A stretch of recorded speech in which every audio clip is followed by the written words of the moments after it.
so many things about your business are unique. And if you're not taking time to design your program with the customer at the forefront, you're going to miss the entire intent of the business. Welcome to Unexpected Journey, the show where each week top professionals share work wisdom and life lessons about their careers and what they have learned about human experience in the workplace. I'm your host, Ann Bibb. Today, we have Christy Falteruso. Christy is currently the Chief Customer Officer at Client Success, which is a leading customer success management solution where she leads customer success, technical support, and community consulting. Before we begin, don't forget to subscribe and leave your comments below. Now let's get started. Thank you for being here, Christy. I'm so thrilled to be here. I'm really looking forward to our conversation today. I am a huge fan, not only of what you're doing, but of you. I've watched you move up in the organization and what you're doing in the customer success world. And I am just so excited to talk to you specifically about customer success itself, because it's such, the actual title and the role can be mistaken and misrepresented in organizations. And so I'm interested to hear kind of how you're tackling that misnomer in the world of business right now. Yeah, I mean, it's a tough one. I think especially now with so many organizations who are making cutbacks and they're reducing team sizes and just going through their own internal journeys as we navigate the economy coming off the pandemic. And what I'm seeing, unfortunately, is a lot of organizations keeping the customer success title and really just repurposing sales or account management or support or some other function just to make the optics appear as if they're maintaining customer success for the sake of their customers. But the reality of it is that what those organizations are delivering isn't customer success at all.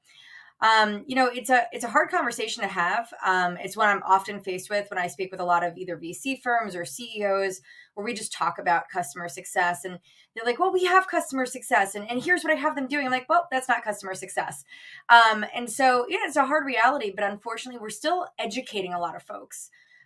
It's sad to think that customer success has been around as long as it has. And even though it hasn't been around forever, how difficult the concept seems to be for some folks. But when I think about customer success, and it's going to look and feel different in every organization, it's really the group of folks who are there to help orchestrate value for the customers. And that orchestration is going to look very different. All right. Some organizations, it's going to be more technically focused, more project management focused, more consultative, more product focused. And so every organization should take on its own feel. But the reality of it is that group should still be hyper focused on helping those customers go through change management to realize the outcomes they came into the partnership seeking. It's interesting. You just said something. Now, a while back, we talked with Jeff Sheehan, who is a customer experience consultant. And he made the comment that customer experience is not one size fits all. And you just said, and we also talked about the difference between customer success and customer experience, which I just can tell by the way you just said, we're probably going to talk about that too, which is great. But you just said customer success is not the same in every organization. So that leads into customer success is also not one size fits all. Can you go a little bit more into that? Yeah, I mean, unfortunately, you have, again, because it's still seemingly new as a practice, you've got a lot of folks who think that it is a one size fits all, right? We're going to come into an organization and my CSMs are going to be responsible for having conversations with our customers with accordance to some cadence. We're going to do these business reviews, whether it be an EBR or a QBR. We're going to manage the renewal, right? It just feels very checkboxy. When the reality of it is your product is different, your customers are different, your market is different, right? So many things about your business are unique. And if you're not taking time to design your program with the customer at the forefront, you're going to miss the entire intent of the business. And so that's why it does have to look different. Now, there are some elements that will remain consistent, right? Like you should be having strategic conversations. You're going to onboard these customers, whether the CSM is responsible for that or not, TBD, right? Like every organization will make that determination. But there will be certain things that will kind of right along from organization to organization, but how things are done, to the depth that they're done, the scope, the time that it takes to do these things should look and feel very different, right? I always use the example, my two favorite examples are like Calendly and Salesforce, right? I think those are like the two ends of the spectrum as I can see them for technologies that I think almost everyone would be familiar with, right? If you're a customer success manager at Calendly, your job probably looks very different than if you are a customer success manager at Salesforce, right? Think about the level of complexity about the products alone, right? We won't even touch the size of the organization, the complexity of the products, upselling, downselling, roles, all that. Just the scope of the work that you would be doing based on the product is so different, right? Markets are different. Personas who you sell to, right? Like you might be selling into IT or engineering, very technical personas. They might not need you to go to the level of depth on certain things because they know. Whereas other folks, education, my favorite space to talk about, right? Their technical aptitude might be a little bit different. And so education enablement is going to require you to take a different level of approach to it, right? So you've got to know your audience. And it's all about creating that program around your customers, who they are, what they need. So you just brought up two very interesting clients, clients, companies. But there are also so many out there, Slack, HubSpot, Yep. Many organizations that have taken that CS role and almost automated so much of it to put that self-service piece into it, but that doesn't take the CSM role out of the mix. Listen, I think everyone right now is focused on scale. I don't know that I've read a LinkedIn post that doesn't say, yeah, our top priority for this year is scale, right? Like everyone is focused on that, and rightfully so. And not just because of resourcing issues and all of that, but because that is the direction we all need to head. And when I talk about scale, and even if I introduce concepts like I don't like any of these terms, these are not my terms, but like a digitally led program or tech touch, which I hate both of those for the record. The ability to have a one-to-many strategy is probably, I think, a better way to think about it, is how businesses are going to be able to drive more impact across their customer base. That doesn't, though, mean that there's no human involvement. That doesn't mean that at some point in your customer's journey, they're not going to have one-to-one connections. But in order to facilitate that continuous learning, education, and to help drive adoption of your product to help with those value outcomes, you have to take a scaled approach and figure out ways to continuously engage with your customers through other channels and means. Now, some companies, I think, if they are less complex, if they are really a PLG product, might not require the level of handholding as other solutions. And I think this goes back to what role does product play in customer success and impacting the scope of the work that we need to do. So recently had a conversation with author Oz Benary, and she said a term to me that I had not heard before, that instead of a customer experience strategy, the organization should have a product-led strategy. And by having that product-led strategy, customer experience is within it. And I thought that was incredibly interesting. And I feel like customer success falls into that product-led strategy. Wanted to hear what your thoughts were on that. I think elements of it does, right? The product is the biggest focus for your customers, right? That's where they buy ultimately. But experience does span well beyond the product, right? Like, let's not kid ourselves. I've had customers who are up in arms at other organizations because they received the invoice before they even like had the kickoff call, right? Like that impacts experience. Support impacts experience. Marketing can impact experience, right? So the entire organization has an impact. So if you are a customer experience organization, hopefully you're looking well beyond the scope of the product. But given that your customers are probably spending the bulk of their time in your solution, yes, that is a very impactful way to drive a better experience, if you can get your product into a better spot. So when you're looking at overall, and you deal with so many different clients, different types of clients, not just that, you've built an entire community of client success managers. But when you're talking to them about how they should recognize when things are going well, going south, um, are you looking at the revenue? What are the KPIs that you're talking to them about of how they should be looking at these flags from that CS management viewpoint?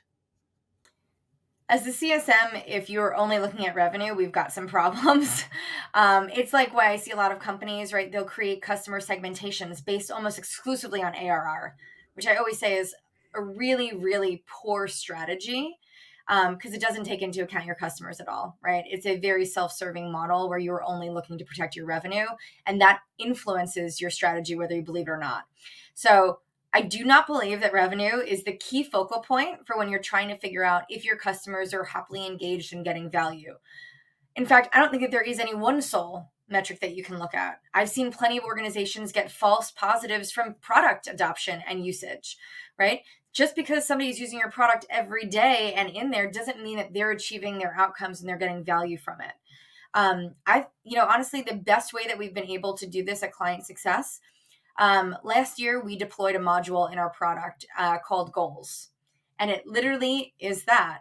So if we have the ability to identify with our customers early on what their goals are, and quantitatively write them all down, document them, and track them, and our goals module does that. It allows us to see how we're pacing, set all the time-bound metrics around it.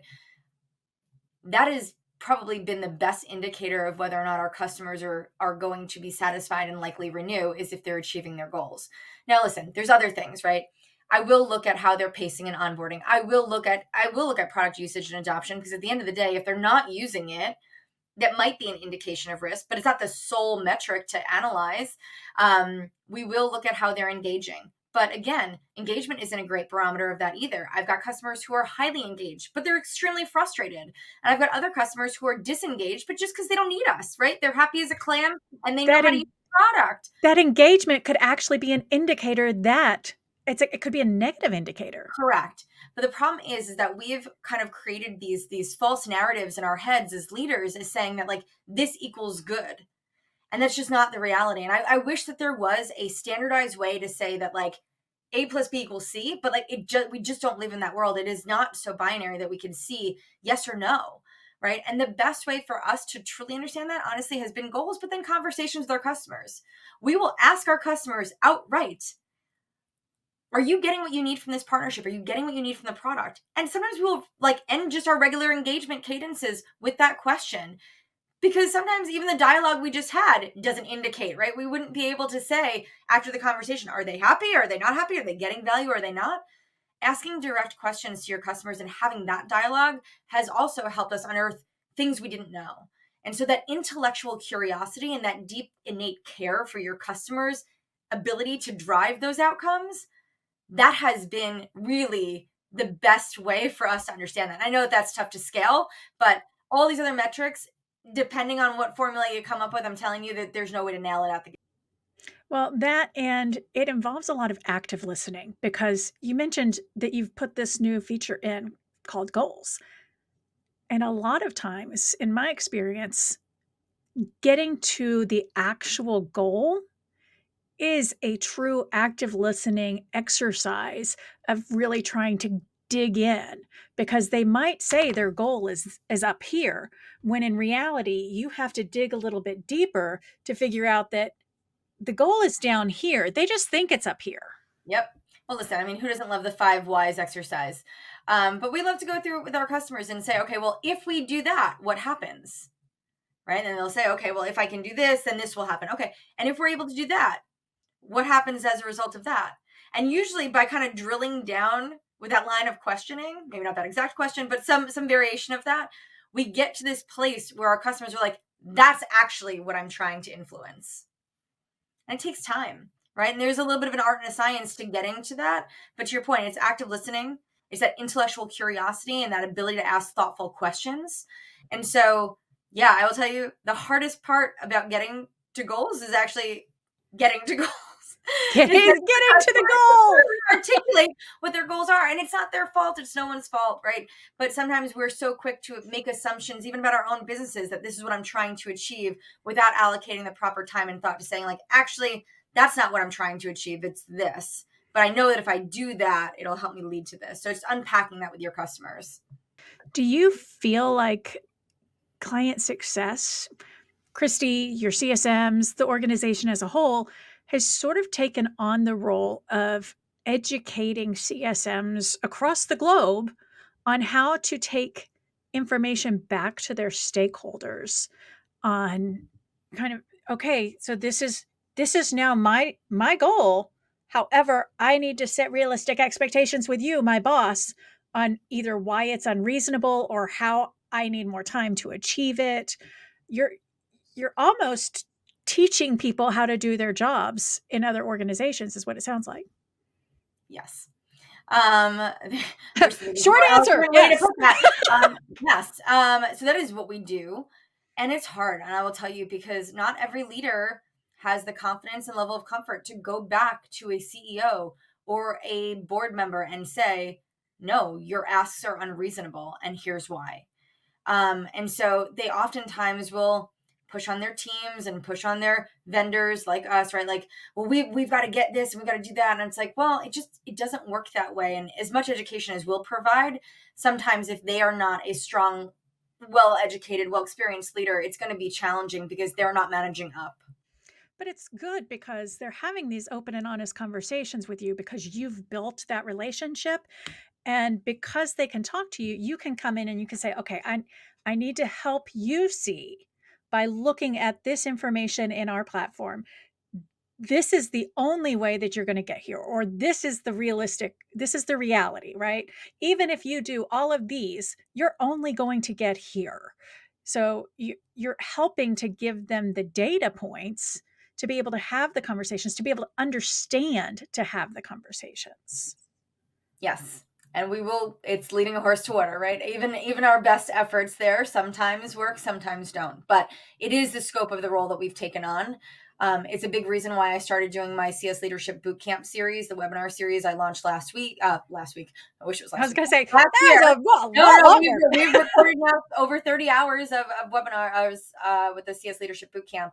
And we did that because it came from a place where when I joined Client Success, the more conversations I was having with leaders, I'm like, people just don't get it. We need to spend more time educating. We need to help them. We need to take on this approach of like selfless giving and give these leaders resources and educate them at scale to help them drive their business in a different direction, right? Take control and get in the driver's seat. Unfortunately, for so many of them, they've been sitting in the passenger seat when they are the customer success expert, but letting folks who are just less knowledgeable about their practice, their discipline, tell them what to do. And so it's really about empowerment, right? And getting them back into that driver's seat and helping facilitate them with data, with that level of confidence to go back and say, yes, and yes, but here's what we're going to do. And here's how we're going to do it. And actually feel like they're designing a plan that they can clearly and comfortably articulate up. You mentioned the 5 whys exercise. Mm-hmm. And I'm really curious. I actually have never heard that. Can you tell me about the 5 whys exercise and what that is? Sure. I cannot off the top of my head remember where it originated from or who was the person who came up with this concept.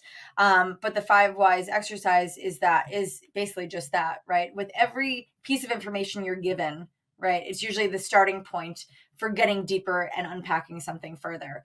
And so the idea here is just like a child would always ask, why? And then after 5 times, right, you usually can get to the real why behind something. And so it's the concept of going that level deeper. And so we apply that, like I talked about earlier, when we do our customer discovery and we're trying to help them establish what their goals are. Like I said, they usually start with some like, well, we have to go and create a health score. Well, great. Wonderful. Yes, absolutely. I think creating a health score is a wonderful exercise. If we create a health score that allows you to understand where your customers are in either a risk or satisfied state, how is that going to help you manage your business? Well, if we're able to do that, we're going to be able to identify the risk factors and go target that. Well, that's great. So now once we've done that, how are you going to be able, right? So it's like the same concept of like the why or the how, but like it's that idea of going that level deeper and really truly helping people unpack what they're trying to articulate, because most of the time we're not so eloquent and so thoughtful enough to get to that bottom end statement without going through that exercise. We have done that. So I'm a member of a women's group, and we get together once a month or so. And in one of our sessions, we did that with each other to try and figure out, each of us were struggling with an issue.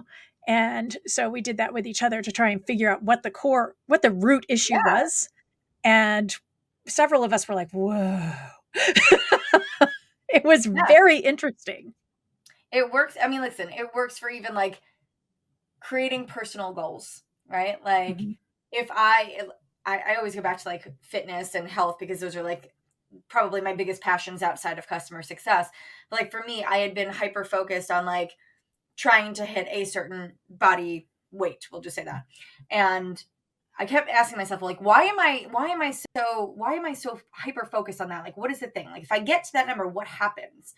Right. And it wasn't about the weight. It was, I'll feel healthier. I'll be able to run faster. I'll be able to be more active. I will sleep better. Right. Like, so it was all of these other things. And if I do that, great, what happens there? And I actually came to this thing as like, it really just came down to my health and like being able to like live longer and be healthier and not rely on medicines or anything, right? Like I am very anti like taking any medications for anything. So it really came back to that it wasn't this number on a scale. It actually had nothing to do with that. And actually, as I started to have these conversations with myself, it came down to like me feeling better and being the best version of myself for me and for my family.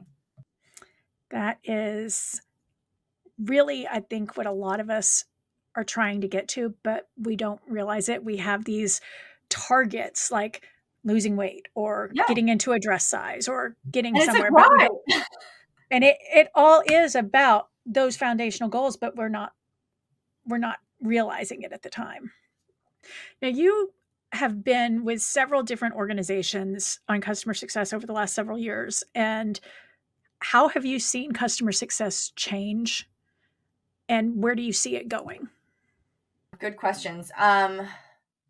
I think the biggest notable changes that I've started to see, and I don't know if it's because I live this way in the discipline, but I do see that more organizations are realizing that customer success is not an internally driven exercise.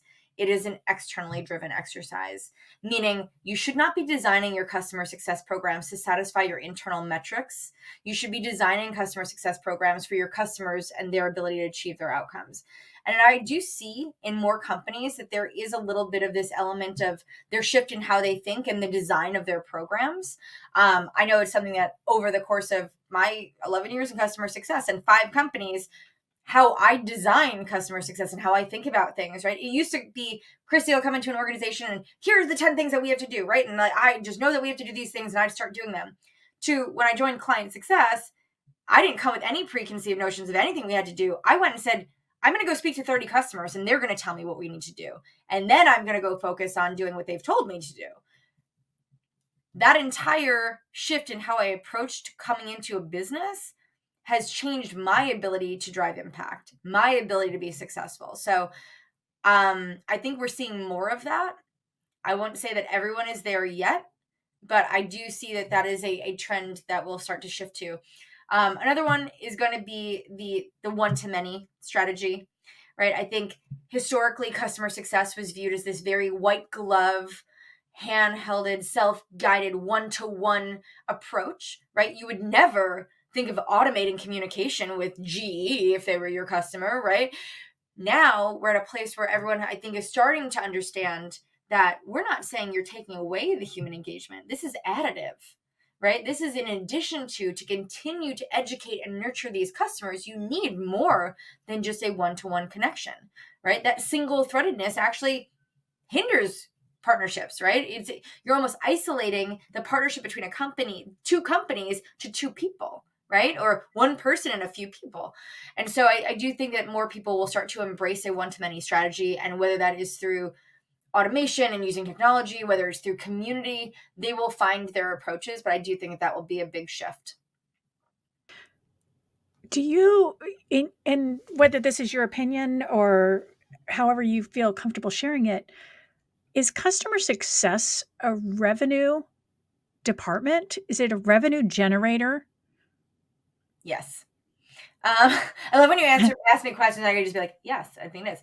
Well, I I'm curious because there are many organizations that I've heard be like, it is not a revenue, it is a listen, support. It's a cost. everyone. Okay, but this goes back to the "it depends" being my favorite response to every question because it does depend, right? There is no right or wrong. No two organizations are going to take the same approach, nor should they, right? If you are selling complex enterprise grade software where the motion is a true new sales strategy, if I'm selling to a different department with their own budget and different stakeholders and it's new product with different use cases, no, maybe I'm not going to have my customer success team who's working with the core team on this use case, on this product, go drive that, right? From a bandwidth standpoint alone, forget all the other skills and strategies that are required for that. How they're not going to have the time. A full sales motion takes time, which is why we have dedicated resources in net new sales. So, no, in that organization, I might not say the CSM should be driving that. But in a company like ours at Client Success, we don't have a full enterprise grade software where we're upselling and cross-selling and it's not complex. Guess what? If our customer needs more licenses because they grew their team, we can sell them more licenses. It's not a new sales motion. There's no new sales strategy. There's no additional education. I don't have a new buyer. I don't have new budgets. It's more money from the same team around the same use cases. My team can handle that. We also manage renewals. My team can handle that. It depends. There is no right or wrong. And I get really frustrated when people take a hard stance. I have run customer success teams where I've owned no revenue. I have owned customer success teams where I owned just renewals. I've owned customer success teams where I owned renewals and expansion, but not upsell. I've owned renewals, expansion, upsell, but not cross sell. I've owned them all. Like no organization is right or wrong. It was what was needed in that business with the resources we had, with the skills that we had to do the things we had to do. Sorry, I get a little ranty with No, that. no, I'm like sitting here This is going, where it's like, preach. get off your pedestal. There's no right or wrong. There is no right or wrong with any of these things. You have to do what's right for your business, for your customers, to do the things you need to do. But I will say one thing, listening and just loving it. Yes. My one thing is if you're going to give customer success teams commercial responsibilities, please train and enable them. Do not give people the responsibility to do a job that they are not qualified, trained, and know how to do. Invest in them is investing in your business. Why is this a foreign concept? No one would go put me on a Caterpillar tractor trailer like a construction equipment. I'm not equipped to do that. I've never done that before. That's crazy. I would pay money to see that though. You know what? I would probably look really cute in a hard hat though. Yeah. But why do we do this to customer success teams? Why? And then we set them up to fail. And then we say, oh, well, this team, you know what? We don't need this. We actually just need sales teams. We literally are like every day. I see this. Setting people up for failure. I'm dying in the inside. Invest in your people. I don't know why that's such a hard and people wonder why they hear the phrase that employee experience ties to customer experience. Yeah, every day. So, but that also begs the question of how is customer success different from account management? Or is it? It depends. It depends. It depends, right? Because listen, I've met with a lot of folks who are like, I have an account management background, and they'll describe what they've done. And I'm like, whoa, so you've done customer success. I think again, we get hung up on what we think we know about certain things, titles, practices, and we can't see outside of the scope of certain things. That is an example of it. Honestly, I do think that I've seen account management be really embedded in the strategic partnership of a customer where they were there responsible for making sure the customer achieved their outcomes. The nuance that I will say that I've seen is that usually when there is an account management lead on the partnership, it's probably because the product requires additional resources to support that, right? You might have a technical resource because your product is extremely technical. You might have some consulting because there's a level of consultation that's required there. So I will say, typically, when I see that motion, it is in a team approach where additional resources are needed to achieve the objective. But that doesn't say that their role is any less customer successy than somebody who's got a customer success title who's also managing commercials, right? I don't think that there is a wide range of difference depending on how the role is scoped. So I would say it's not the title, it's the scope of the role that is different. Now, if somebody wanted to get in touch with you, why would they get in touch with you? That's a great question. I asked myself, why do I want to talk to Beat the heck out of me. Why are people looking for me? Why do people want to talk to me, for goodness sake? But why and how? So I would say, listen, the number one, I think, value add that I like to think that I bring to conversations and professionals, especially in the customer success community, is some experience, right? I'm able to leverage my experiences to help provide maybe guidance, maybe offer advice, a shoulder to cry on. I would say that those are probably the three most useful things I can provide for folks. Facilitating connections, I would say, is probably another one. I get a lot of that now, especially with so many folks out of work, looking for jobs. I'm happy to facilitate connections and leverage my network to support anyone who needs it to the best of my ability. And I think that the best place people could find me would be on LinkedIn. I am not present in many social channels just because, gosh, I don't have the bandwidth. LinkedIn feels like a part-time job. So it absolutely does. Truly. And that link is below for everybody who wants to find Christy. She's not difficult to find on LinkedIn. She is super active and puts some great content up there, as is the link to Client Success. And Christy, so grateful that you joined us today and really enjoyed the conversation and look forward to you being on the show again. Thank you so much. This was great. I had a lot of fun. And everybody else, we will see you again next week. As we wrap the episode up, we would like to take this time to thank you for joining us this week on Unexpected Journey. Our guest information will be linked in the episode description, along with a link to our company website, remoteevolution.com, and our host website, annbib.com. Please don't forget to like, subscribe, and share on your favorite podcast app and on our YouTube channel so that you never miss an episode and we can continue to bring them to you. Let us know your thoughts on what we discussed in the comment section. And once again, thank you for joining us. We hope to see you again next week for another episode of Unexpected Journey.